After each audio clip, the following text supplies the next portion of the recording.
Bonus. Trax.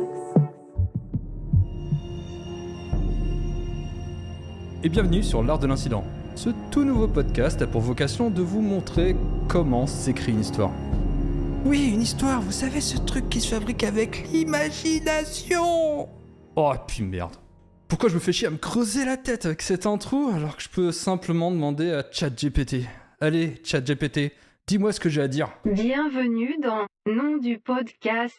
Ouais, alors c'était l'art L'expérience de l'incident, mais immersive bon. où les mots prennent vie et les histoires prennent On forme. va essayer de faire ça, Que ouais, vous ok. soyez un écrivain en herbe, Ouais, ou autre chose. un amateur de littérature Ouais, c'est ça, ou c'est autre chose, simplement alors. un curieux de l'art de la création C'est littéraire, audacieux, quand même. vous êtes au bon endroit. Ouais, on va essayer. Chaque épisode est une plongée dans l'univers fascinant de l'écriture, Ouais, où nous on va faire ça. explorons les techniques, les Ouais, on va faire ça. inspirations et les défis rencontrés par les auteurs dans leur Alors, les auteurs, c'est processus peut-être de nous. création. Ouais, c'est ça. Préparez-vous à être transporté dans des mondes imaginaires, Tu décodes, à ChatGPT, t'en fais trop quand rencontrer même. des personnages inoubliables essayer, et à ouais. découvrir les coulisses de la magie littéraire. Tu commences à en faire des caisses. Laissez-vous inspirer. Ouais. Divertir et émerveiller par la puissance des mots dans ce voyage au cœur de la création littéraire. Bon, ok, c'était vraiment trop ChatGPT. Bon, je reprends la main. Bon, donc on va essayer de faire tout ça hein, pour m'aider dans mon entreprise. Je suis pas tout seul. Je suis accompagné par Thibaut. Thibaut, toi aussi, tu veux une présentation par ChatGPT ? Ouais, pourquoi pas. Non, moi j'ai pas pensé. Ah C'était merde. pour la blague. Bah, J'aurais et la bien prochaine aimé fois, je vais le savoir. faire. Ouais, c'est clair. La prochaine fois, il faut qu'on sache comment ChatGPT me présente. Parce que si c'est autant de louanges que ce qu'il vient de nous proposer, ça peut être assez glorieux quand même. Ah non, mais c'était trop drôle. Et en plus, là, j'ai juste tapé fais-moi une présentation de podcast pour un podcast littéraire, toi, basé sur la littérature. Et donc, il m'a lancé ce grand pavé. Je fais attends, c'est bon. Ouais. Bah écoute, on est bien. On est en territoire conquis grâce à ChatGPT. Donc, ce podcast, j'explique vite fait, hein, parce que ChatGPT a beaucoup pris de circonvolutions pour dire n'importe quoi. Donc, c'est un podcast où on va, Thibaut et moi, essayer de créer une histoire et on va vous faire les témoins de cette création de l'histoire. Et avant de commencer, on va peut-être parler déjà de l'endroit, nous, où on parle. C'est-à-dire, pourquoi faire ce podcast et d'où est-ce qu'on vient par rapport à la création artistique et la création d'histoire. Donc, Thibaut, d'où tu viens ? Ça a commencé comment ? C'est une question que je me pose tous les jours, d'où je viens.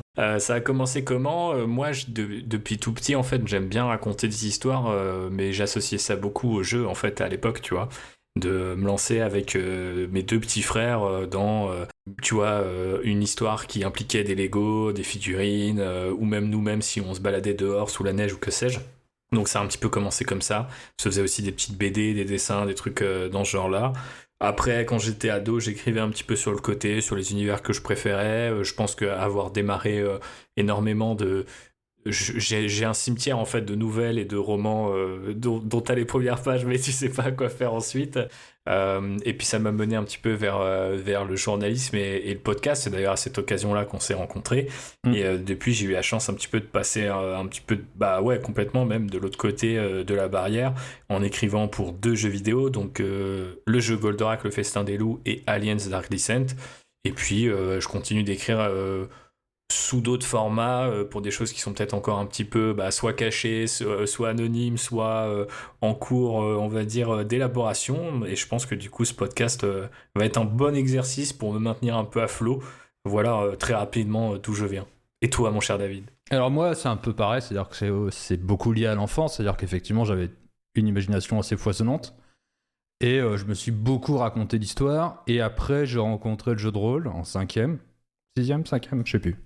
Et ça a été vraiment une révolution pour moi. Alors, j'ai beaucoup joué avec mon frère, que vous avez entendu parfois dans d'autres podcasts, donc Steven, et on a commencé, et le truc, c'est qu'on n'était pas assez nombreux. Alors, j'ai développé un amour pour la création de personnages, la création d'univers, sans jamais aller au bout. Et donc, ça a été comme ça presque jusqu'à assez tard dans ma vie d'adulte, au final.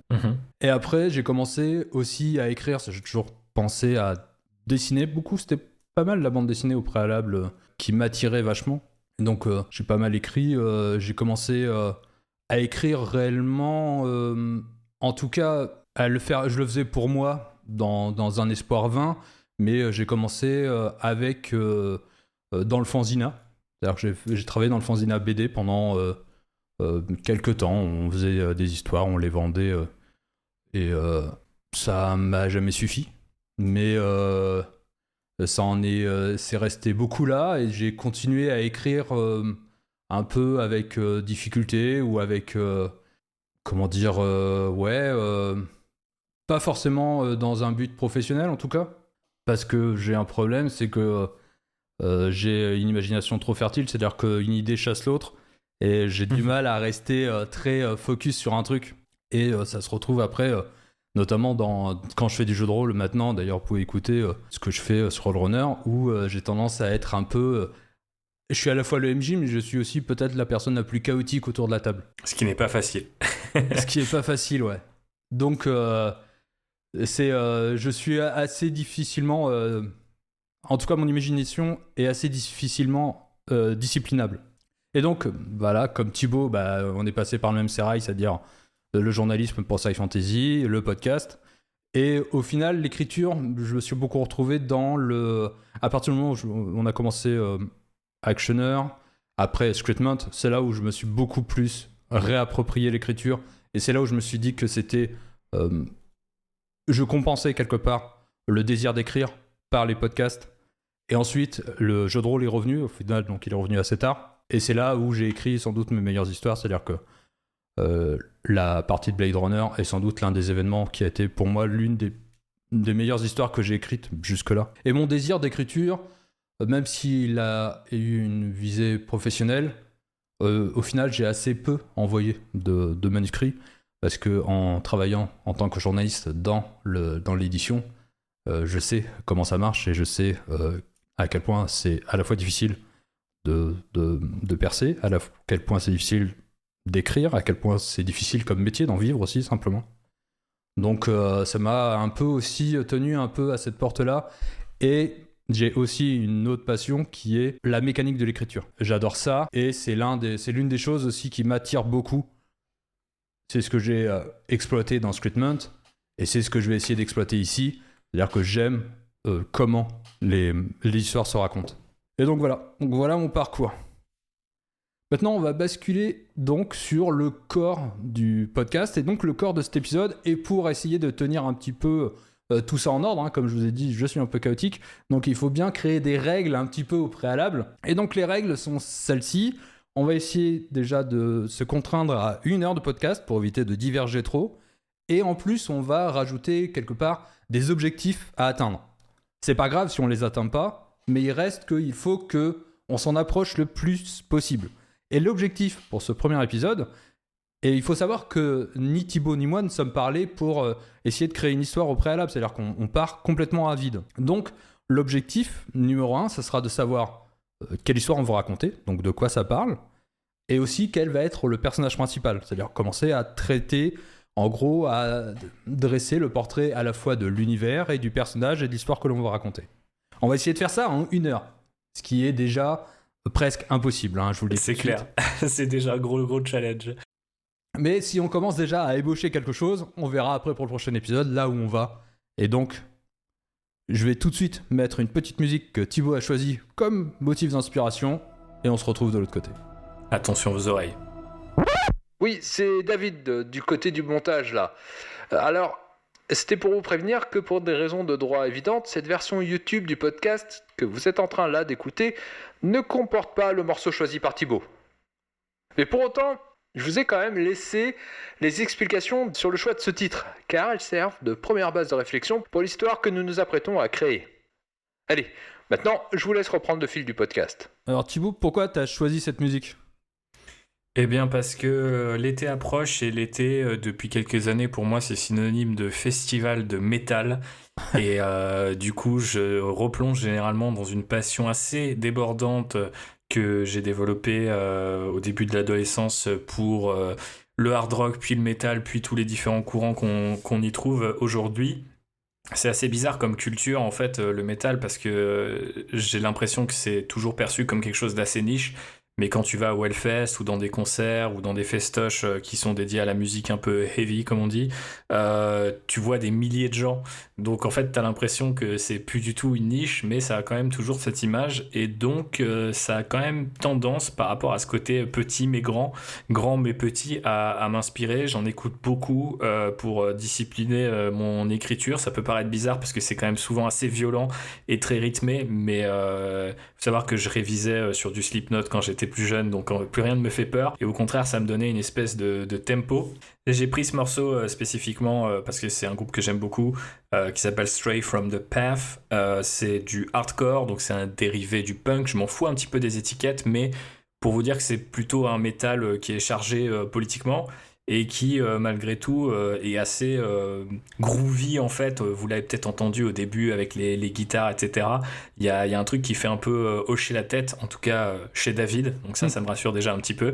Et du coup, j'aime bien, en fait, cette ambiance-là, et j'aime beaucoup ce groupe, et là, il est en feat avec un chanteur d'un autre groupe, et leur voix, je trouve, se complémente assez bien, sachant que, et je sais pas, je trouve qu'il y avait un dialogue, et que l'ambiance est à la fois assez énervée, assez posée. Il y a des espèces de paradoxes dans ce morceau, et j'y reviens quand même souvent. Il est dans les playlists un peu à inspiration, et voilà. Et sinon, il s'appelle Bread and Roses, qui est un slogan qui a souvent été utilisé pendant, je crois à l'origine, pendant une grève. Donc encore une fois, c'est un petit peu chargé poétiquement, et peut-être que quand on essaie de faire une histoire et qu'on a envie de passer aussi des thèmes, un sous-texte ou que sais-je, ça peut être cool d'écouter des morceaux qui ont peut-être pas la couleur de ce qu'on voudrait faire, mais la teneur, je sais pas si tu vois ce que je veux dire, ça se trouve ça n'a aucun sens, mais voilà pourquoi je l'avais choisi. Et donc, ce morceau, c'est plus une espèce d'ambiance, mais est-ce que ça amène quelque chose dans ton premier thème par rapport à ce que tu veux proposer? Quel type d'histoire tu veux qu'on y raconte, en tout cas, que l'on écrive, que l'on imagine? Ouais, bah en fait, on est quand même venu avec un certain nombre de mots et un genre. Je sais pas si c'est à ce moment-là qu'on les drop, yes. mais effectivement, j'avais l'idée de raconter une histoire entre frères. Alors ça peut prendre des thèmes, enfin des formes bien différentes, pardon, mais du coup ça m'est venu à la fois en écoutant le morceau, parce qu'il y avait effectivement un featuring, donc deux voix de gros bonhommes, donc j'ai visualisé des frangins, mais aussi parce que je pense qu'en réfléchissant à ce podcast et à ce que tu m'avais dit aussi là tout de suite maintenant sur comment ça m'est venu d'écrire, bah pour moi c'est quand même toujours, je pense qu'une partie de moi associe toujours l'idée d'écrire à un début de jeu avec mes deux frangins, et à un côté un petit peu on va s'amuser, peut-être tout ne va pas marcher, mais il y a une forme de complicité. Alors après on peut tu vois tordre ça en mode frères ennemis, frères qui se retrouvent, frères disparus, il y a plein de choses à faire, mais en tout cas j'ai fait le lien un petit peu au moment où le podcast commençait entre tiens le morceau à deux voix et l'un des premiers trucs que j'avais noté qui était donc frère. Ok, donc on avait dit qu'il fallait qu'on évite de dire la même chose à un préalable à chaque fois. Ouais, et le premier thème que j'ai pris, moi, c'est Buddy Movie. D'accord, ok. Bah, on n'est pas exactement dans la même chose, mais on est dans cette proximité. Ouais. Et tu l'avais plus pris comme un genre ou comme une couleur, un truc plus général? L'avantage du Buddy Movie, c'est que c'est à la fois un genre, mais il est assez structurant dans ce que l'on peut en attendre. Alors, la question, c'est de savoir qu'est-ce qu'on va en faire après, mais soit on peut le suivre à la lettre, soit on peut effectivement jouer avec ses limites, ou juste le garder comme une espèce de filigrane. C'est-à-dire que l'avantage, par exemple, si on raconte une histoire avec deux frères, si on garde à cette idée et de toute façon, structurellement, il est préférable d'avoir quand même deux personnages qui soient dissociés pour créer du récit, pour créer de la friction. Quelque part, ça se comprend, quoi. C'est-à-dire que ça peut se compléter. Ça reste très proche. Pour l'instant, on n'est pas trop mal, mais quand je vais tirer ma deuxième cartouche, on risque de s'éloigner assez radicalement. Ok, go. Moi, le genre auquel j'avais pensé, c'était parce qu'on avait parlé d'adjectifs et de mots un petit peu éparses, mais aussi d'un genre spécifique. Et en fait, le premier genre auquel j'ai pensé, c'est horreur. Et du coup, je ne sais pas si ça se marie plus ou moins bien avec tout ce qu'on a cité précédemment. Après, ce qui est cool avec l'horreur spécifiquement, et c'est aussi pour ça que j'y avais pensé, c'est par rapport à ce que tu disais tout à l'heure sur la mécanique de l'écriture, j'ai l'impression, un des derniers genres, si ce n'est peut-être même le dernier genre. Je sais pas si c'est le dernier au sens c'est le seul qui le fait encore, ou si c'est le seul dans lequel c'est possible de le faire, mais qui rend la mécanique assez apparente. Je sais pas si tu vois ce que je veux dire. C'est-à-dire que quand tu mates un film d'horreur, placer les différents objets, les personnages, faire monter un petit peu la sauce, toutes les ficelles sont souvent assez visibles. Mais étrangement, le public ne s'en plaint pas, contrairement à d'autres genres.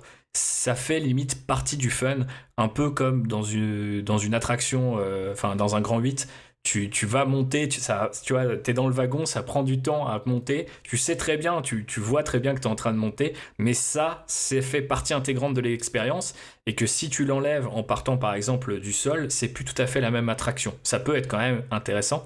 Et du coup, je trouvais ça bien, et d'autant plus rigolo qu'on a souvent comparé dans les podcasts précédents nos avis sur des manuels d'écriture, je vais les appeler comme ça. Ouais. Et récemment, Troubi, donc, qui est un des grands noms de cette, comment dirais-je, école de types qui écrivent pour les auteurs, eh bien, place l'horreur dans le genre un petit peu, dans sa hiérarchie des genres, c'est un peu le genre le plus bas, mais pas forcément dans le sens où c'est un genre de prolo un peu pas intéressant, mais justement parce que je crois ces mécaniques sont assez identifiées et que on peut du coup les tordre, jouer avec et bouger les lignes de manière peut-être beaucoup plus spectaculaire et explicite qu'on ne le peut sur d'autres genres. Et d'ailleurs, on voit que ces dernières années, un des cinémas de genre qui explose pas mal, c'est ce retour de l'horreur avec une nouvelle école, avec de nouvelles approches, un nouveau style. Et c'est beaucoup des réalisateurs qui viennent de cette école-là, qui font parler d'eux et qui deviennent, on va pas forcément dire des réalisateurs de blockbusters à proprement parler, mais qui sont derrière des films événements, un certain nombre d'entre eux, pour ces dernières années. Donc par rapport à ça, je me disais que ça pouvait aussi être cool, sans non plus tout à fait vouloir taper dans le côté tiens David, on va forcément écrire un truc, tu vois, un petit peu qui se doit d'être dans les obsessions du moment. Mais je pense que si c'est dans les obsessions du moment, c'est aussi pour un certain nombre de bonnes raisons. Et j'adorerais les explorer avec toi. J'espère que ça t'inspire en tout cas. Ok. Alors j'ai une question sur l'horreur. Je vais revenir d'abord sur un truc, c'est que je pense que l'autre genre qui est hyper codifié, c'est le whodunit. Mm-hmm. C'est vraiment le genre. Je pense que c'est plus codifié encore que l'horreur, parce que tu sais ce qui va se passer, tu attends l'enquête et tu attends la résolution. Ouais, bah effectivement, après, tu vois, c'est toujours là où ces manuels d'écriture et ces classements d'étiquettes, que ça soit pour le métal ou la fiction, sont un petit peu bizarres, parce qu'au final, tu peux très bien imaginer rapprocher le whodunit de l'horreur, dans le sens où y a une dimension un petit peu horrifique à découvrir qui était le tueur, alors qu'il est très proche, logiquement très proche de toi. Et pareil, est-ce que du coup le whodunit c'est une forme de film de détective? Est-ce que c'est un film de mafia ou de crime, comme les appelle Truby? Est-ce que c'est encore autre chose? Est-ce que c'est une formule, tu vois, qui peut se décliner dans tout un tas de genres? On peut facilement imaginer avoir un whodunit, je sais pas, qui se passe dans une station spatiale en orbite et croiser ça avec de l'ASF, tu vois, par exemple. Je dis n'importe quoi, mais ça prouve bien qu'en fait ces trucs-là sont assez malléables, et c'est cool qu'on en parle là tout de suite, et que les auditeurs et auditrices en soient témoins, parce que je pense que ça fait partie un petit peu de ce moment assez génial où tout est possible et t'as l'impression que toutes les pièces peuvent encore s'emboîter. Au fur et à mesure des podcasts va être, je crois, de moins en moins le cas. Bah surtout là, on est dans le vague. Hein. D'ailleurs, en termes d'horreur, t'es sur quel type d'horreur? T'imagines plutôt quel type d'horreur? J'ai cité des références. Moi, je suis plus horreur dans le jeu vidéo, mais genre Silent Hill ou Resident Evil? Plutôt Silent Hill, je pense que j'avais en tête, effectivement. Ouais, moi aussi. Et notamment aussi par rapport à l'autre nom que j'avais apporté, mais sans griller la cartouche tout de suite. Je pense que c'est par rapport au morceau de tout à l'heure et par rapport à ce que moi j'ai vu de l'horreur ces derniers temps. C'est beaucoup ce qui me parle. Ce côté un peu atmosphérique, enfin en tout cas tu me dis si je me trompe, mais je trouve que ça fonctionne très très bien, et c'est prometteur en fait, surtout là quand on est encore dans une phase d'exploration. Je pense qu'il est plus facile d'être titillé parce qu'on est dans le vague, parce qu'on est dans la promesse, que effectivement si on part du principe que ok, on a un gars qui va défourailler des zombies à tel ou tel endroit. Après Resident Evil, il y a les premiers, il y a le 4, tu vois, qui a quand même tout truc plus proche de l'horreur limite moderne avec ce village un peu chelou et tout. Donc il y a beaucoup de choses à aller puiser dans les deux franchises et notamment effectivement dans tout ce qui t'amène en termes d'ambiance quoi. Ok, donc c'est plus cette horreur-là, c'est presque l'horreur la moins scriptée parce que c'est plus quelque chose d'une ambiance. On n'est pas face à un slasher par exemple. Ouais, je pensais plutôt à quelque chose d'assez insidieux quand j'ai noté l'horreur. Même si j'ai découvert les slashers seulement récemment, il y a quelques années, ça me faisait toujours peur. En fait, globalement, même l'horreur, faut d'ailleurs que je fasse une petite parenthèse là-dessus, c'est un genre que j'explore que depuis quelques années, vraiment. Mes parents m'interdisaient de regarder ces films-là, et en fait, l'interdiction a créé une espèce de sacralisation de ça fait vraiment peur, il faut vraiment pas les regarder parce que ça va te bousiller ton cerveau. Et donc, pendant très longtemps, je les ai pas regardés. Et voilà, j'ai travaillé sur un jeu Aliens. On peut imaginer qu'Alien est une variante de film d'horreur, voire même de slasher, mais je les ai regardés quand quand j'avais 17-18 ans, tu vois. Et il y a beaucoup de franchises d'horreur que j'ai vues ces 2-3 dernières années et que j'avais jamais vu avant, tu vois. Donc ça aurait pu être marrant, tu vois. Slasher, pour le coup, j'y ai pensé, mais je me suis dit, c'est peut-être un peu trop, pour le coup... la formule est tellement posée. Après, ça peut être super intéressant pour de futurs podcasts de prendre justement un genre comme le whodunit ou le slasher, ou des sous-genres en tout cas presque, qui sont tellement, tu vois, codifiés, tu vois tout de suite où tu vas, et essayer de dépoussiérer ou de réinventer avec bien sûr toute l'humilité qui nous revient, mais tout ça. Mais en tout cas, ouais, moi j'aimais bien l'idée d'une horreur un peu plus effectivement sous la peau, d'ambiance, peut-être pas forcément hyper explicite et pas forcément nécessairement avec effectivement un tueur très identifié ou on va dire une menace particulièrement bien connue et reconnue par les personnages, type il y a ce monstre à tel endroit ou il y a cette entité à tel autre quoi. Je pensais plutôt à quelque chose de plus comment dirais-je, pesant. Ouais, Cthulhuesque quoi. Un petit peu, ouais. Moi, ça contrevient avec l'une de mes propositions qui était un ton léger dans un monde pesant. Ouais. Bah, pourquoi pas ? Pourquoi pas ? Le ton léger ayant une réponse dans le body movie et le côté pesant peut-être dans le genre, quoi. Après, ça devient peut-être vite une comédie d'horreur qui désamorce tous les trucs, mais je pense qu'il y a un créneau pour les films d'horreur qui sont marrants. La question, c'est est-ce que c'est vers là sur lequel on se tourne ? Parce que moi, l'horreur Silent Hill, c'est un genre que j'adore, quoi. Donc, bon, on peut le mettre de côté pour le moment. Mettons-le de côté. On le met de côté. Je marque, on met de côté. À toi. Je lance un nouveau mot alors dans le mix ? Ouais, go. Eh ben mon deuxième mot, c'était la campagne, au sens la ruralité, au sens Putain, mais pas la ville. On est trop connectés, mon gars. On est connecté comme toujours, David. Je sais pas comment on fait parce qu'on s'est vraiment pas concerté pour le coup cette fois. C'est-à-dire que j'ai même évité de te répondre pour demander trop de précision dans l'espoir de vraiment ne pas me rapprocher de ce que tu étais en train de faire. Visiblement, ça ne marche pas. Non. Mais avant que tu nous dises pourquoi ça ne marche pas, je te propose une petite explication. Moi, il y a un truc qui m'a beaucoup plu dans un film que j'ai pas aimé. C'est pour ça que j'aime bien aller voir des films même s'ils me plaisent pas, ou même si je sais que je vais pas aimer un petit peu à l'avance. C'est Men de Alex Garland. Je ne sais pas si tu l'as vu. Je crois pas. Et du coup, ça, mais... et qui est sorti il y a quelques années là. Mais bon, on a parlé de lui récemment avec Civil War.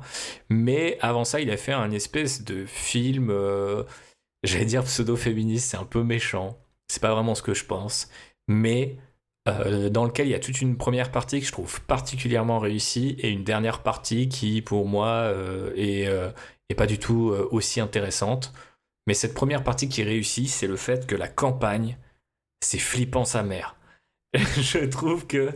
et pourtant, c'est quelqu'un qui a grandi au fin fond des Vosges qui vous parle.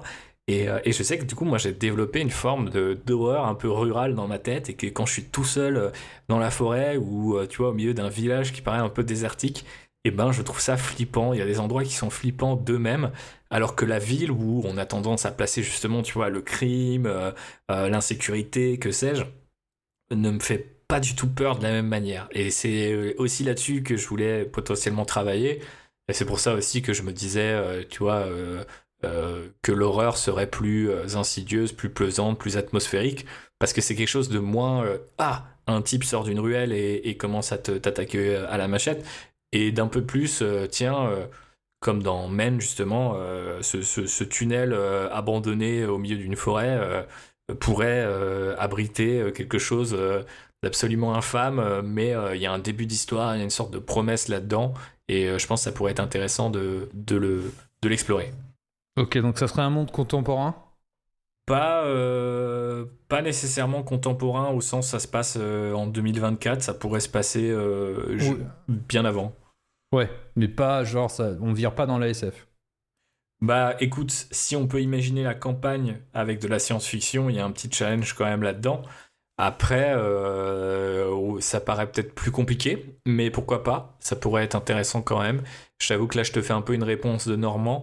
Mais j'ai pensé campagne et science-fiction et j'ai visualisé Rebel Moon là, de Zack Snyder quand ils arrêtent pas de couper du blé au milieu de leur planète, et ça m'a mis des petits PTSD, donc faut que j'y aille doucement.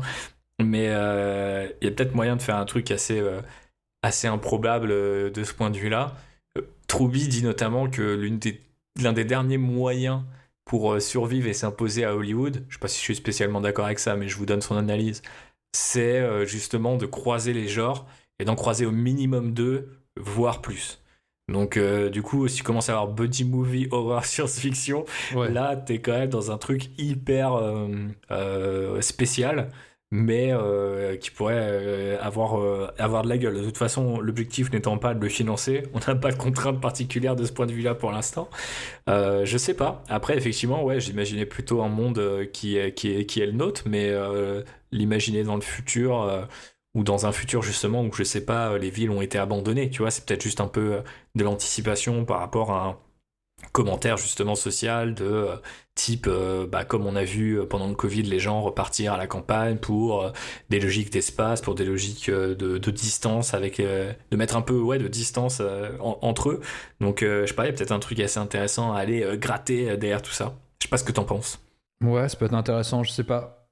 Ce que tu me dis, ça me fait surtout beaucoup penser à un podcast que j'adore, qui est un podcast de fiction audio, et bon, qui est disponible qu'en anglais, qui s'appelle Old Gods of Appalachia, qui est en gros, c'est quelque chose, ce qu'ils appellent pré-Cthulhuesque, c'est-à-dire on n'est pas encore dans les grands anciens et ainsi de suite de Cthulhu, mais on est dans cette empreinte-là, c'est-à-dire on se trouve dans le Kentucky, il y a des esprits dans le Kentucky qui sont des esprits, c'est pré-Cthulhuesque, donc ça convoque Cthulhu quelque part, mais sans Cthulhu, c'est-à-dire c'est vraiment des esprits comme ça monstrueux qui vivent sous les collines, et qui interagissent évidemment mal avec les habitants, mais comme les habitants, les colons interagissent mal avec la nature qui les entoure. Et donc c'est vraiment quelque chose, c'est vraiment à écouter pour ceux qui entendent et comprennent bien l'anglais, parce que évidemment ça n'existe pas en français, mais c'est quelque chose qui a une ambiance incroyable et qui est vraiment pour moi c'est l'un des gros trucs que j'écoute en ce moment, et c'est vraiment énorme quoi. Donc ça a l'air très cool en tout cas. Et ça se passe début, je crois, 19e, enfin peut-être 19e 20e siècle à tout péter, mais Ok. c'est vraiment les pionniers qui ont construit une ville comme ça, et qui sont quand même installés depuis plusieurs générations, mais qui découvrent en vérité que ce qu'ils ont provoqué dans la nature finit par leur rendre mal. Donc c'est pour ça que l'idée de campagne, surtout que le gars qui récite les textes, il le fait avec l'accent du Kentucky. Donc ce qui a un accent très marqué, et d'ailleurs pour une amie qui est américaine, qui vient aussi du Kentucky, quand elle a entendu pour la première fois ce podcast, elle a dit que c'était des ploucs, quoi. Ouais. Donc, et alors que nous qui sommes étrangers, enfin moi qui suis étranger à ça, évidemment, entendre cet accent, c'est assez génial, quoi. C'est ce qu'on retrouve aussi dans Justified, par exemple. Ok, qu'est-ce que je proposais ?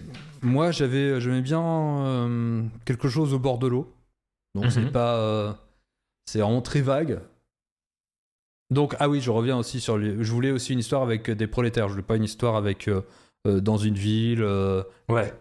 Donc l'idée de sortir le récit de la ville et de le mettre plutôt au milieu d'une campagne, ça me convient parce que c'est vers là sur lequel je tendais, quoi.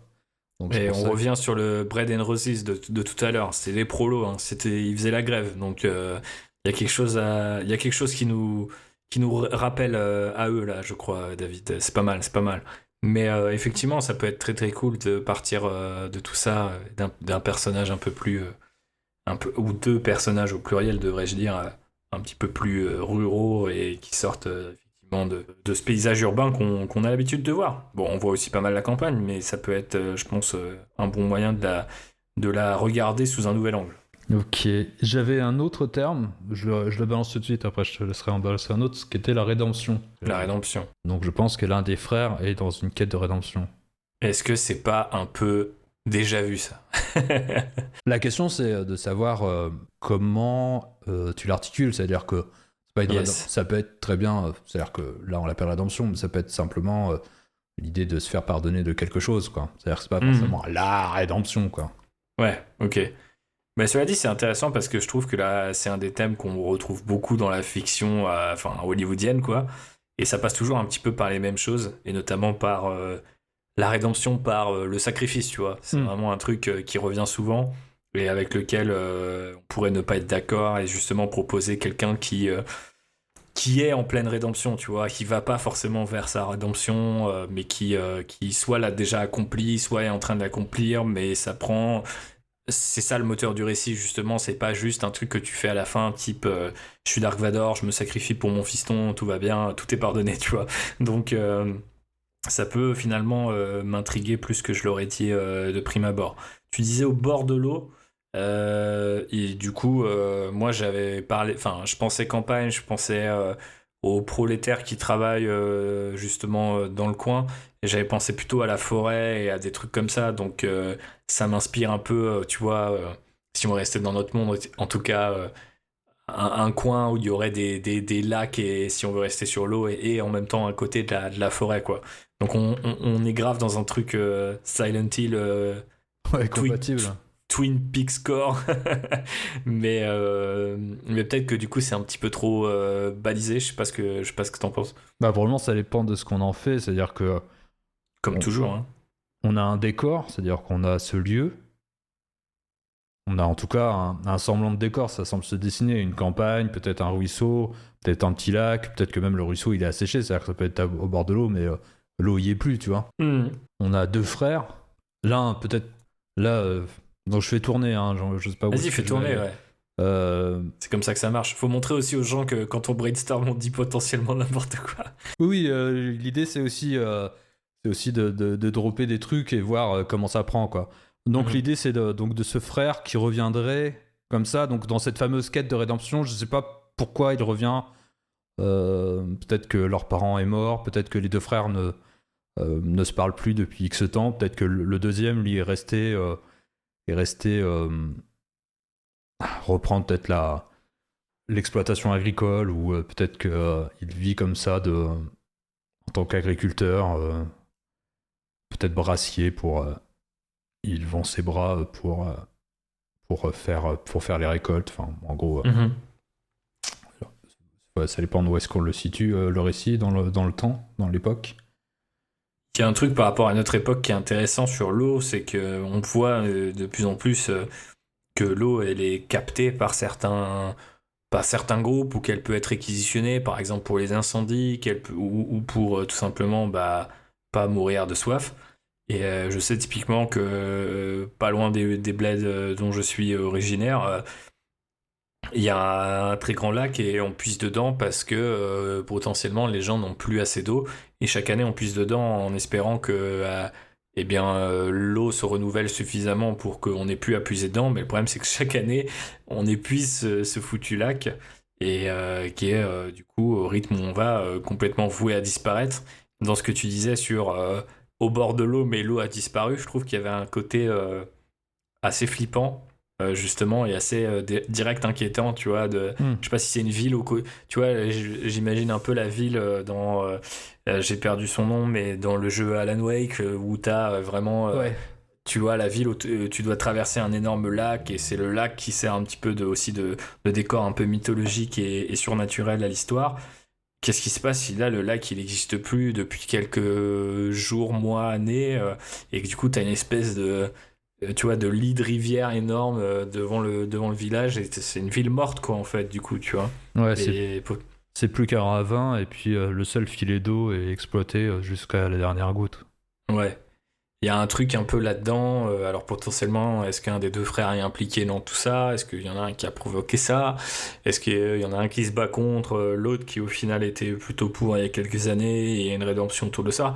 Bon là j'articule un peu comme ça à la volée différents thèmes entre eux, mais je trouve qu'il y a une image assez forte dans l'idée d'un coin qui comptait sur l'eau pour une raison ou pour une autre et qui n'en a plus, qui du coup, sans forcément virer côté post-apo, mais tu vois, vraiment dans un côté... Ouais, bon, bah, on est là, et il y a une sorte de désert, tu vois, entre guillemets, qui s'est installé, quoi. ouais, on est prêt à peau, quoi. Donc Ouais. c'est aujourd'hui, quoi. C'est aujourd'hui, potentiellement. Après, c'est aujourd'hui ou c'est une métaphore sur, je sais pas, les années 60, ouais, 70, même plus 80, d'ailleurs, tu vois, de tous ces bassins industriels qu'on avait. Moi, je viens des Vosges, c'est des paysages que je connais bien, tu vois, c'est-à-dire... T'es dans des villes qui sont construites autour de scieries, du textile, machin. Et en fait, aujourd'hui, les usines, elles sont désaffectées, elles sont à l'abandon, elles s'écroulent. Et en fait, tu comprends même plus bien pourquoi la ville, elle existe, quoi. Tu vois ce que je veux dire? Parce que toutes ces raisons de vivre, le travail et un petit peu le décor, a été exploité. Et maintenant, les gens sont partis. Et les gens qui restent comment dirais-je, doivent survivre un petit peu comme ils peuvent. Et je trouve qu'il y a quelque chose d'assez... j'allais dire poétique, c'est peut-être pas le terme, je veux pas manquer de respect aux gens là, mais là-dedans, tu vois, c'est de se dire, moi quand j'y vais, ça me fait toujours tout drôle parce que dans ma tête, c'était quelque chose d'assez prospère. Ça l'était vraiment pas à l'époque dans les années 90, mais c'était mieux, tu vois, qu'aujourd'hui où Ouais. t'as effectivement ce côté, l'impression d'une image qui s'efface un petit peu avec le temps, quoi. Et peut-être potentiellement un bon cadre pour. Bah ouais, pour une histoire horrifique, slash body movie. Alors après, je sais pas si body movie c'est... Non, je pense que ça va être difficile de... On peut garder, si tu veux, un ton peut-être dans le dialogue. Ouais, ça peut être un peu à la mitraillette. Léger, mais buddy movie, bah, de toute façon, c'est dans la dimension frère, quoi. Que deux choses opposent et qui sont liées par un objectif commun. Mhm. Maintenant, la question c'est où est-ce qu'on glisse l'horreur? Elle se situe Ouais. où l'horreur? Parce qu'on a le cadre, au pire on a les personnages, donc ces deux frères, on commence à voir un petit peu d'où est-ce qu'ils pourraient venir, en tout cas comment leur interaction pourrait arriver, c'est-à-dire dans le sens où l'un revient, l'autre est resté, l'autre est témoin d'une désertification au sens propre comme au sens figuré. Lui revient peut-être parce qu'il a fui pour X raisons. Alors peut-être que la raison de la fuite et la raison de son retour, c'est la raison d'horreur. Mais ouais, où est-ce qu'on situe l'horreur? Est-ce que c'est une erreur qui est propre à cette famille? Est-ce que c'est une erreur qui est extérieure? Est-ce que c'est une erreur qui est liée au milieu? Mhm. Bonne question. Autour de la famille, c'est intéressant, mais je j'ai pas visualisé ça en tout cas jusqu'à présent comme une espèce de drame un peu familial, tu vois, type Hereditary ou que sais-je. Je pensais plus à un truc qui serait collé un peu dans le décor, et je pense que c'est un peu plus approprié si on essaie de travailler une ambiance plutôt que, tu vois, une horreur qui vient être un peu personnelle. Mais enfin, ça peut marcher en soi, tu vois. Mais effectivement, ouais, spontanément, si ça vient de l'eau ou de son absence, si ça vient effectivement de cette désertification, comme tu disais, je pense que ça peut plutôt marcher et créer quelque chose d'assez intriguant.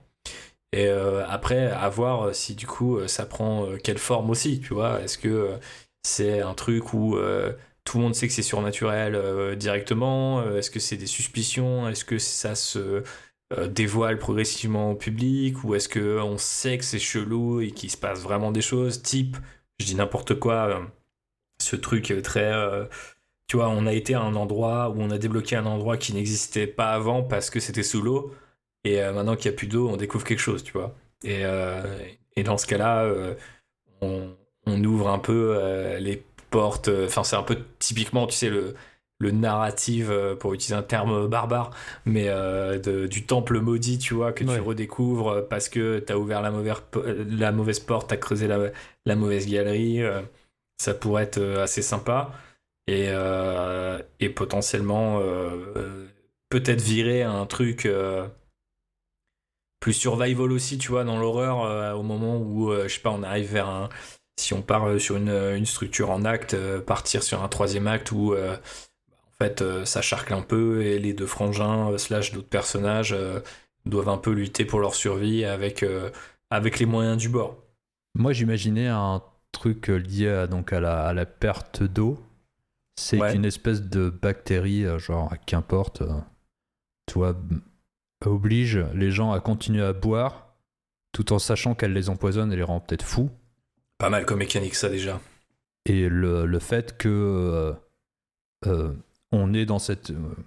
parce que tant qu'à faire, autant avoir un propos, j'allais dire, politique, c'est-à-dire entre la nécessité de la survie, en dépit du fait qu'elle nous tue, et le fait que l'on ait peut-être l'un de ses frères qui, lui, venant de l'extérieur, est le témoin de cette folie et se demande comment...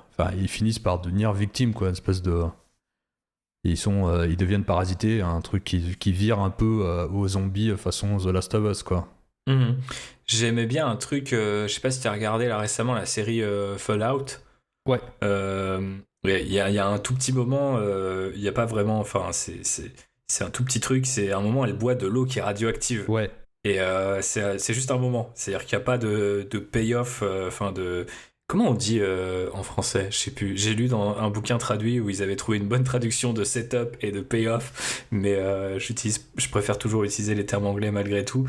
Effectivement, on n'est pas forcément, il n'y a pas de retour sur ce fait que l'héroïne boive de l'eau radioactive. Mais j'ai trouvé cette image assez forte parce que tu sais que tu meurs si tu bois pas d'eau, mais tu sais aussi que tu meurs si tu bois de l'eau radioactive en fait, ou si t'en bois trop. Donc c'est pas, tu choisis un petit peu, il y a une espèce de dilemme qui je trouve est intéressant. C'est pour ça que je trouvais ta mécanique assez cool aussi sur ce côté vieille bactérie du fond des âges ou que sais-je, à base de l'eau est rationnée parce que on en a pas assez. Et en même temps, celle qu'on a, elle est pas miraculeuse, quoi. Au contraire, faut y aussi y aller à petite dose parce que sinon tu te transformes ou parce que sinon tu meurs, hein, tout simplement. Donc, je trouve qu'il y a un truc assez dans ces espèces un peu de dilemme permanent. Je trouve que il se crée quelque chose d'assez fort pour tout de suite les personnages et aussi le spectateur. Tu vois, tu te plonges plus facilement dans des choses. Et c'est pour ça que l'horreur est assez intéressante. Assez radical comme ça, tu vois, type c'est tout con, mais est-ce que tu te scies la jambe, tu vois, pour sortir dans un seau? Là, est-ce que tu bois de l'eau qui peut potentiellement t'enlever, parce que c'est pas te transformer en monstre, mais ça peut aussi être des trucs peut-être, je sais pas ce que t'en penses, David, mais des trucs peut-être plus poétiques du style si on j'aime bien essayer de connecter, de coudre entre eux les thèmes, mais tu vois, est-ce que c'est pas un truc qui t'enlève aussi, tu vois, de la mémoire, des souvenirs, et du coup, t'es aussi dans ce truc de désertification, mais de ta tête, de ton cerveau, quoi, en mode, il y a plein de trucs qui commencent à s'effacer, le lac de cette ville, comme tes souvenirs, et du coup, il y a une forme de dangerosité un peu, certes permanente, mais pas immédiate, tu vois ce que je veux dire? C'est pas j'ai bu le truc, je me transforme en zombie, faut survivre.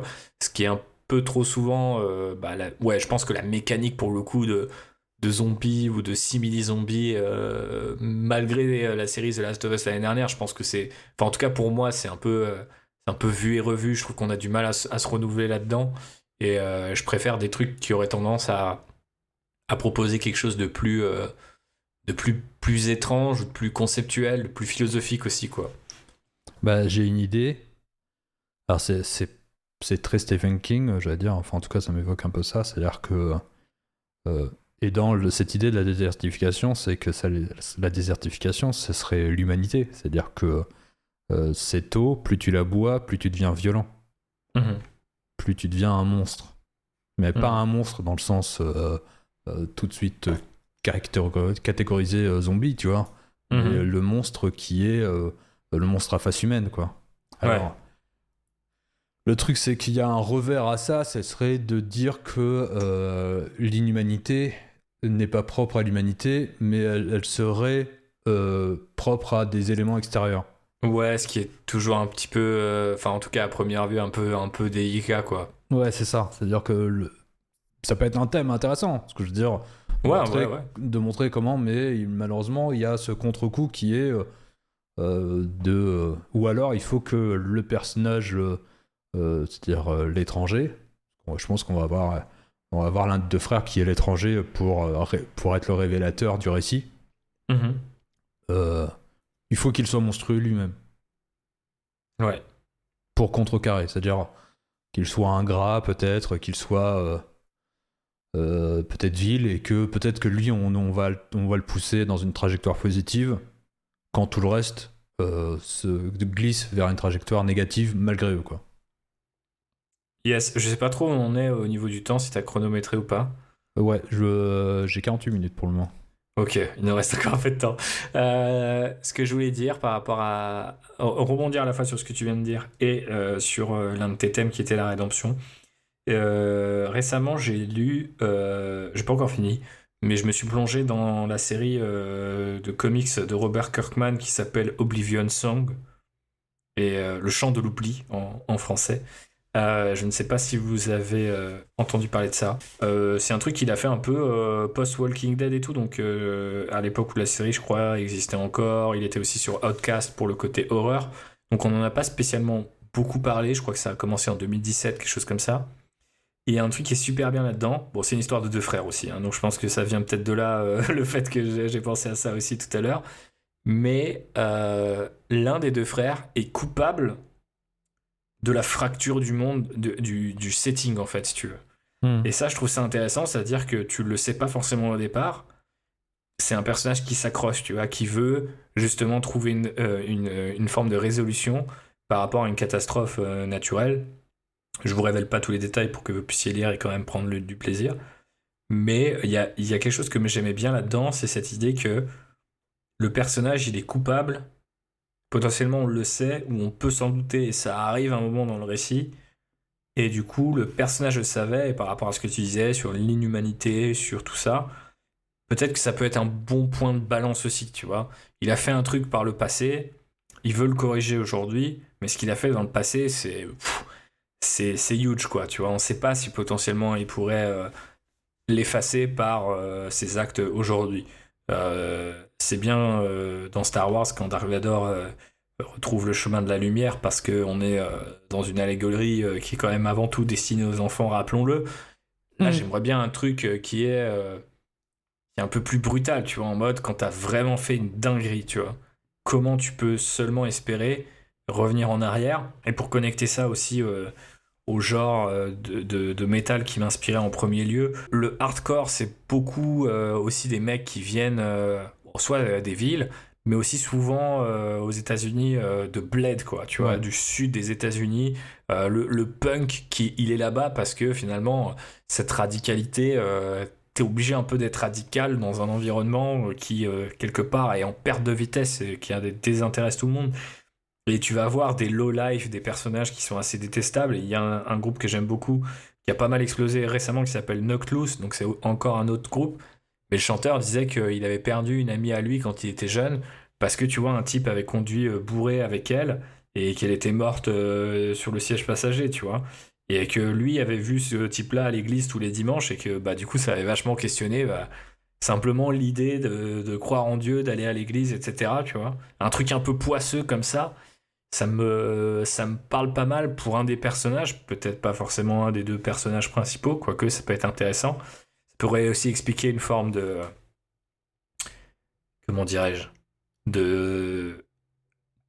D'écart entre les deux frères, de distance, tu vois. Donc là, je te dis n'importe quoi, mais typiquement, Je sais que c'est arrivé quand j'étais petit en famille. Tu sors d'un repas de famille, tous les oncles, le daron, les grands-parents, ils ont je sais pas combien de coups dans le nez, prennent la bagnole alors qu'ils ont des gamins de quelques années à l'arrière, tu vois. Qu'est-ce qui se passe quand le frère il tue un de tes gamins parce qu'il pensait qu'il pouvait conduire alors qu'il pouvait pas? Je dis des trucs très glauques, hein. J'espère que rassurez-vous, ce n'est que dans mon imaginaire. Je ne suis pas en train de raconter ma vie. Et, mais je pensais à des trucs comme ça, tu vois, des trucs où c'est un peu plus niche, hein, par rapport à ce qu'on essayait d'établir, mais peut-être que ça peut aider à construire un personnage. Tu vois, en mode, on sait qu'on a un personnage, son background, c'est il a fait un truc, c'est chaud de le pardonner, tu vois. On peut pas vraiment dire, allez, viens vers la lumière, mon frérot, tout est oublié, tu vois. J'aimerais bien un truc comme ça, pas dans le sens où ça nous permettrait de prouver que tout est pardonnable, mais justement d'avoir un personnage qui est en galère par rapport à ça, tu vois, qui est handicapé par rapport à ça, tout le monde le voit comme ça, et qu'il revienne pas forcément au village ou le lieu où c'est de l'intrigue en tant que héros ou même en tant que connard, tu vois, ça serait peut-être presque trop facile. Alors après, par rapport à ce que tu disais tout à l'heure, le ton léger, Ouais, il est wow. mort. Là, il est mort, il est très clairement mort. Encore que, bon exemple de ça, les films de Jordan Peele, je trouve, sont extrêmement drôles. Ouais. Et je me demande si c'est pas, tu vois, une piste à creuser, tu vois. Alors après, il a pas non plus enfin, ouais, si, j'allais dire, des personnages tout à fait détestables, mais clairement, dans Get Out, il y a des personnages extrêmement détestables. Donc ça pourrait être, tu vois, ce genre un peu d'humour soupape, que je trouve aussi très intéressant, moi, personnellement, en termes de mécanique. Comment t'arrives à faire... Alors, tu les oppresses tellement, il y a une forme de réflexe, mais je trouve ça très très fort quand ça marche et quand ça marche sur la durée. C'est pas un film d'horreur typiquement, mais tu vois, Gone Girl de Fincher, je trouve que c'est un film où quand il y a des vannes, tu te marres vraiment parce que le film te coince tellement la gueule que t'en as besoin, quoi. Je sais pas ce que tout ça t'inspire, je suis parti en freestyle là, David. Mais non, mais ça, j'allais rebondir, et en plus, j'étais déjà sur quelque chose comme ça, c'est qu'on sait que si on garde notre idée de frère, hein, tout ça, hein, si on garde ce qu'on a déjà établi, on a un frère qui revient. Donc il peut revenir parce que c'est un criminel. Parce qu'il revient de son crime. Il a purgé sa peine. Ouais. Et en plus, on a cette idée de rédemption. C'est-à-dire que lui peut être dans sa force motrice, c'est je reviens chez moi dans l'idée de trouver une rédemption. Mm-hmm.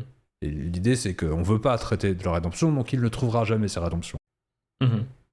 Donc je pense que c'est super intéressant. C'est-à-dire que la seule question que je me pose, c'est-à-dire que pour le moment, je pensais qu'on parlait, c'est-à-dire que notre personnage principal est entre les deux frères, c'était celui qui revenait, mais je me demande si c'est pas plus intéressant que soit celui qui est resté. Le problème, c'est que c'est celui qui reste, c'est plus difficile de faire de lui le témoin du changement qui est opéré dans la ville et de l'horreur qui arrive, parce que quelque part, malgré lui, il en est complice, alors que celui qui arrive, c'est plus facile d'en faire le témoin.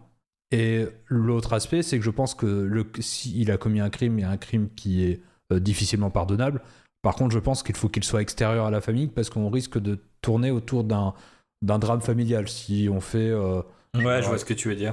Donc il faut que ce soit un crime qui soit honni par toute la cité, quoi, par toute la campagne, quoi. C'est-à-dire que c'est ça.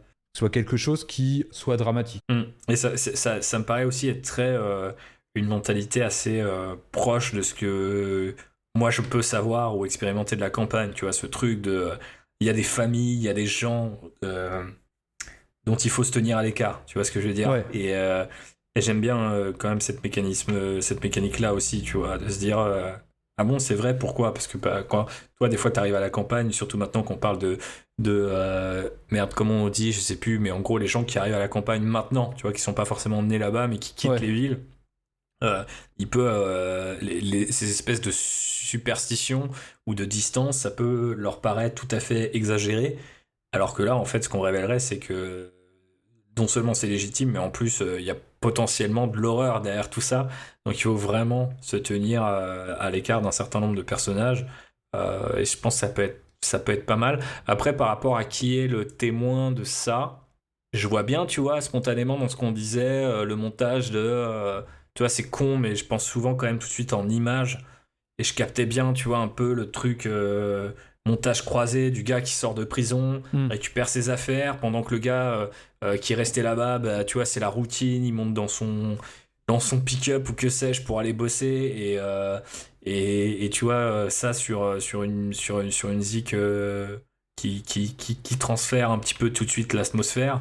Et tu commences scène 1 avec, je sais pas, le gars il a l'habitude d'aller chercher son café et bam, il y a son frère à l'autre bout du diner ou du café routier, que sais-je, tu vois, et ça crée direct soit une forme de tension, soit un espèce d'électrochoc qui va démarrer un peu le récit, et sans forcément aller aussi vite, tu peux aussi imaginer que bah, il y a un truc assez cool quand même dans l'idée de les suivre et de comprendre peut-être par la ressemblance avec des acteurs ou simplement parce qu'on entend leur nom, de se dire ah putain ok ils sont de la même famille mais alors qu'est-ce qui se passe, pourquoi je les vois pas ensemble, pourquoi l'un va pas voir l'autre tout de suite, qu'est-ce qu'on peut aussi installer en termes d'horreur quand tu sais pas que c'est entre guillemets un film d'horreur, tu vois ce que je veux dire. Ouais. J'aime bien ce côté-là, tu vois. J'ai pas d'exemple en tête, mais il y a pas mal de films et de séries, voire même de jeux qui font ce genre de truc, tu sais. T'es dans les premiers niveaux, t'es manette en main, il y a aucun danger, il y a aucun adversaire. D'un coup, tu vas voir un truc dans le décor, tu vas faire chelou un peu, tu vois. Et j'aime bien ce côté un peu, tu t'en rends pas compte tout de suite, mais en fait, tout autour de toi, t'es menacé. Et par rapport à ce virus qui, je sais pas, potentiellement transforme les gens, potentiellement les rend un peu barjots, c'est pas mal. Le règne animal, c'était un film qui est sorti là récemment. Il fait ça assez bien. Alors, c'est un virus, ça transforme les gens en animaux. C'est plus quelque chose de plus poétique, c'est pas forcément dangereux. Mais il y a ce côté, bah, t'as un mec qui va traverser la route et qui est en forme de bestiole, quoi. Et la première scène du film te prend la gorge en te disant putain, mais mon dieu, c'est horrible de vivre dans ce monde. Et les persos retournent dans leur bagnole en mode ouais, bah c'est comme ça maintenant, tu vois. Et je trouve que c'est hyper fort ce décalage, tu vois. Tu penses qu'en fait ça va être un espèce de proto-film de zombies. Et en fait, les gens sont habitués à voir ça parce que t'arrives au milieu d'une crise et c'est pas le moment où tout commence comme souvent, trop souvent, ce qu'on a l'habitude de voir, je pense. Ok. On va bientôt arriver sur la fin de l'épisode. Est-ce qu'on fait un récap de ce qu'on a et de... C'est ce que j'allais te faire. Yes. Je pense qu'il nous reste encore 10 minutes et après on fait le récap et on s'arrête là.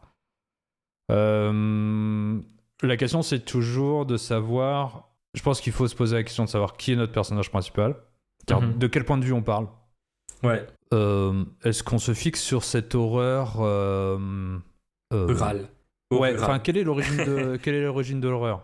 Parce que tout d'un coup, je me disais, est-ce qu'on pourrait pas avoir un troisième personnage, c'est-à-dire en gros une sœur? Je pense que là, peut-être que je décale beaucoup trop le récit, Non, vas-y. qui serait témoin du retour à la fois et de l'affrontement entre le frère qui revient. Peut-être elle a vécu dans l'absence, tu vois, de motifs de la raison du départ, c'est-à-dire qu'elle serait beaucoup plus proche de ce frère en disant c'est mon frère, c'est la chanson de Brel, quand maman reviendra. Bref, ça fait penser à ça. Ça pourrait être un motif pour le prochain épisode. Et de ce frère qui revient, du fait qu'elle n'est pas au courant de l'horreur, c'est-à-dire que si on reste de son point de vue, ça nous permet de pouvoir avoir un spot qu'on peut glisser sur le frère qui revient, celui qui est resté, et de voir comment la déliquescence.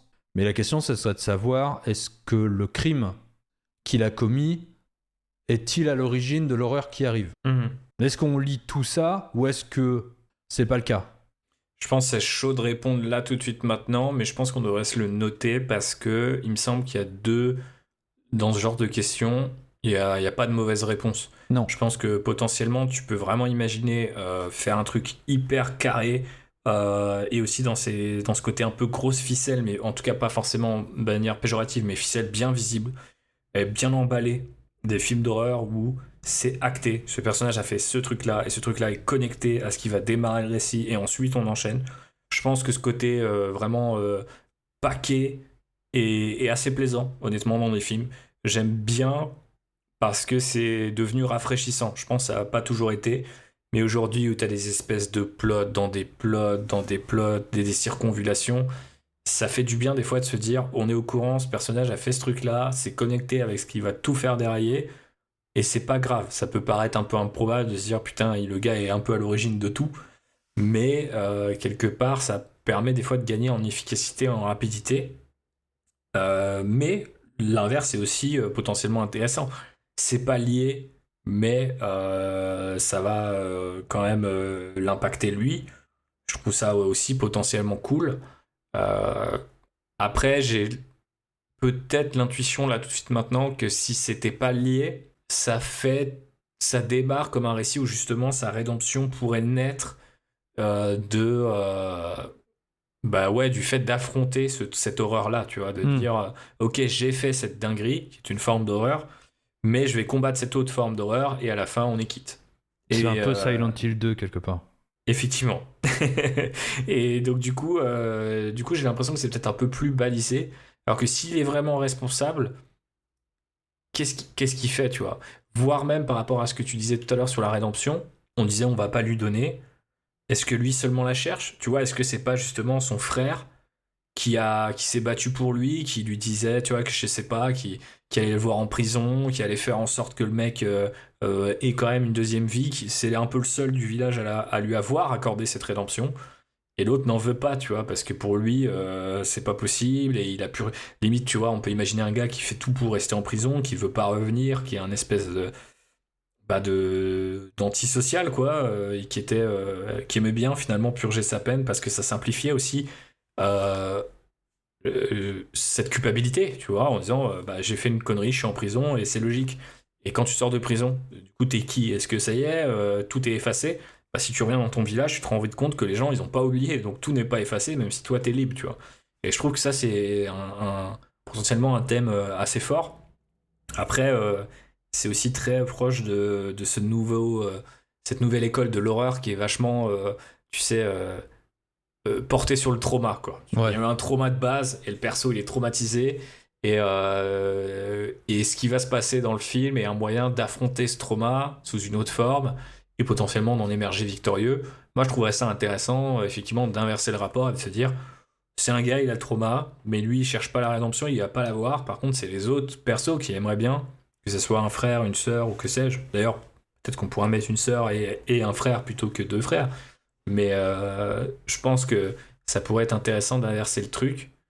Mais j'ai l'impression que se dessine quand même déjà un perso plus que l'autre, qui est le perso qui aurait fait ce crime, quoi. Enfin, ce truc un peu innommable. Donc j'aurais tendance à dire que c'est lui qui est au centre du récit et qui effectivement, potentiellement, ouais, il est responsable d'une galère qui n'est pas terminée, quoi, qui va s'amplifier. La question c'est de déterminer c'est quoi cette galère, quoi. Est-ce que ça ferait pas l'objet d'un podcast numéro 2? Trouver un bon sujet d'horreur quand vous faites un film d'horreur. Ok. Le seul truc, c'est que moi, ça me fait penser... j'ai une idée d'intro de film. Ouais, vas-y, dis-moi. C'est le père qui errait et qui se fait tabasser. Enfin, il se fait agresser d'une rare violence. Et c'est pour ça que le frère revient. Et donc l'ouverture, c'est de voir... en gros, cette scène d'horreur qui va être choquante de ce père qui se fait agresser par quelqu'un. Tout le monde pense que c'est un loup. En vérité, c'est un autre être humain. C'est le début de la fin de ce village. Ce qui pousse notre personnage donc principal, ou en tout cas l'un des personnages principaux, à revenir dans ce village. Garder cette idée que la rédemption, c'est le frère qui le cherche pour celui qui revient. Ouais. Et pas du tout... lui, il reste... perclus dans sa culpabilité. La question, c'est de savoir de quoi il est coupable. C'est-à-dire, est-ce qu'on va vraiment loin? C'est vraiment ça la question. C'est vraiment est-ce qu'on va vraiment loin dans la monstruosité dont il est à l'origine? Parce que je pense que ça va forcément changer notre point de vue. Est-ce que tu veux suivre? Est-ce que tu veux raconter une histoire du point de vue d'un type monstrueux, objectivement monstrueux, ou est-ce que tu veux raconter l'histoire? Et c'est compliqué à tenir de bout en bout. Parce que le problème, c'est que si tu es totalement... Si t'as pas d'empathie pour ce personnage, l'horreur, elle va s'étioler, parce qu'au pire, tout ce que tu vas rêver, c'est qu'il meurt très vite, quoi. Ouais, c'est clair. Je pense qu'il faut doser. On aura peut-être l'occasion d'en parler dans un autre podcast, mais je le balance maintenant parce que ça pourrait être sympa. J'ai tout de suite visualisé dans ce que tu disais sur le père qui meurt, l'exception, tu sais, qui t'invite à revenir. En plus, c'est déjà vu. Mais je me disais, si le frangin, il est, tu vois, en conditionnel, ou qu'il a un bracelet électronique, tu vois, le principe d'avoir une espèce de time lock, tu vois, qu'on appelle ça, de dire faut qu'il revienne à la gendarmerie ou à un certain endroit, il faut pas qu'il s'en éloigne. Et potentiellement, tu sais, ça pourrait être ensuite un mécanisme pour, je sais pas, alerter des secours ou faire en sorte d'avoir de l'aide, ou au contraire, lui, d'être plus enfin, ça va, je sais pas, attirer une bestiole parce que ça fait du bruit. Enfin, tu vois, une espèce d'objet. Ouais, un peu ludique, où Ouais. on peut vraiment jouer d'un point de vue narratif avec. Ouais. Et spontanément, j'ai visualisé ta scène avec lui où il va enfiler le costume pour l'enterrement de son père et on voit qu'il a un bracelet électronique et c'est un truc qui va revenir un peu dans l'histoire. Et je pense que les films d'horreur, justement, ne sont pas timides dans cette façon de proposer des trucs ludiques, justement. Et c'est d'ailleurs un des trucs que j'aime le plus dans le genre, tu vois, en se disant, ouais, il y aura un truc qui est un peu gimmick, tu vois, ou que des critiques ou des gens pourraient qualifier de gimmick J'adore. et qui au final va servir la narration, va la rendre un peu plus, comment dirais-je, rythmée, potentiellement va nous emmener va nous permettre de simplifier en fait l'arrivée de tel ou tel personnage.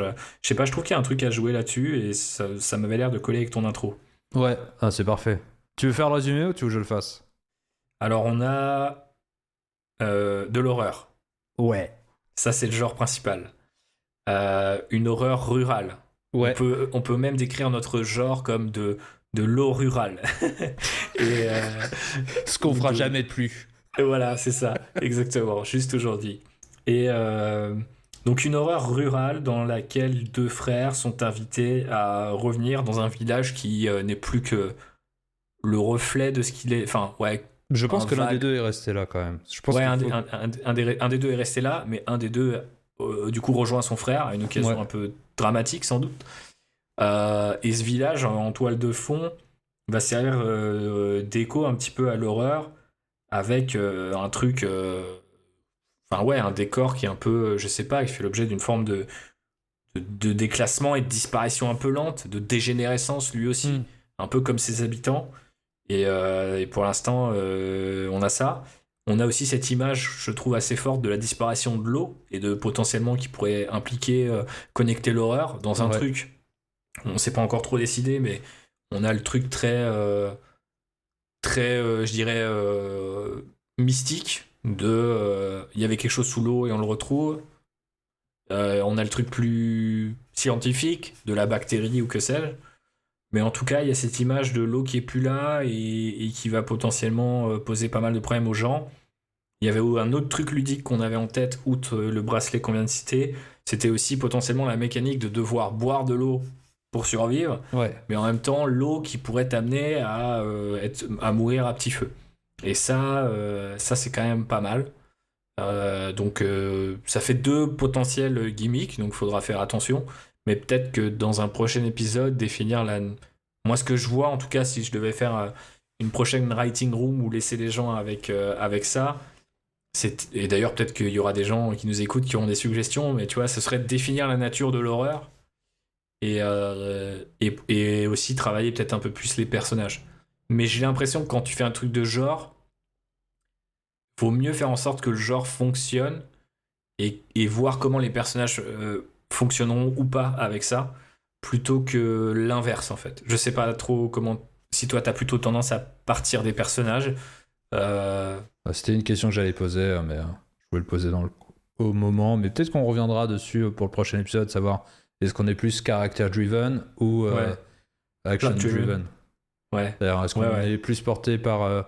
Moi, je sais que dans le jeu de rôle, je suis plus porté par les personnages plus que par l'action, alors que je suis souvent MJ et je préfère que l'action vienne des personnages plus que par le... Et c'est vrai qu'en cinéma, j'ai pas forcément posé la question, mais je crois que je préfère les personnages.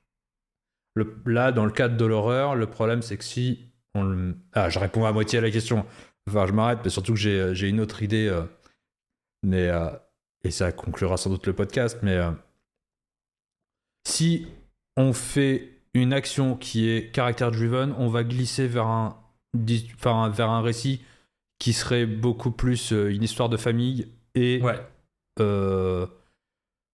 c'est pas forcément ce vers quoi on tend. Donc ça sera forcément quelque chose qui est extérieur à la famille. Donc action driven. Ouais. Ce qui veut pas forcément dire qu'on va pas avoir des personnages plutôt cool ou bien développés, hein, rassurez-vous. Mais effectivement, c'est plus dans cette direction-là que moi j'aurais été spontanément. Ok. Mais pas mal dans un peu plus d'1 heure quand même. Ouais. Et l'autre idée, avant qu'on se quitte, c'est pour accentuer l'idée du besoin de l'eau, on est en pleine canicule. Le récit se place en pleine canicule. Ouais, c'est pas mal. Parce que comme ça pousse la nécessité à boire. Oui. C'est vrai que, en fait, spontanément, c'est ce que je visualisais. Tu vois, ça me paraît assez logique de dire faut que les gens ils essayent tout le temps de boire et que même potentiellement il y a aussi des espèces de micro-guerres, des affrontements autour de la flotte, tu vois, de se dire potentiellement tu vas aller taper chez le voisin, piquer dans sa piscine ou que sais-je, des scènes qu'on a déjà vues l'année dernière, notamment aux infos, quoi. Donc il y a aussi c'est ça aussi le côté horrifique, tu vois, moderne, quoi. C'est de se dire, c'est des trucs qui te paraissent un peu un minimum plausibles, quoi. Bah surtout, ce qui est intéressant, c'est que ça revient à cette question, c'est de montrer la monstruosité humaine. C'est-à-dire que ça te permet un peu de pouvoir, c'est ce qu'on cherchait un petit peu, de pouvoir trouver cette balance-là sans forcément avoir une espèce de méchant qui serait extérieur à l'humanité. Yes. Bah écoute, félicitations David pour ce débroussaillage, ma foi, plutôt épique. Ouais, ça va. On se débrouille pas mal, je trouve. On se débrouille pas mal. Donc, on vous remercie d'avoir écouté ce pilote. Yes. On espère que le concept de l'émission vous a plu. En tout cas, moi, ça m'a vachement plu. Et on se donne rendez-vous très bientôt. Et je crois que ChatGPT a besoin de nous dire un petit quelque chose. Au revoir. Merci, ChatGPT. Allez, au revoir. C'était inspiré, ça. Ciao.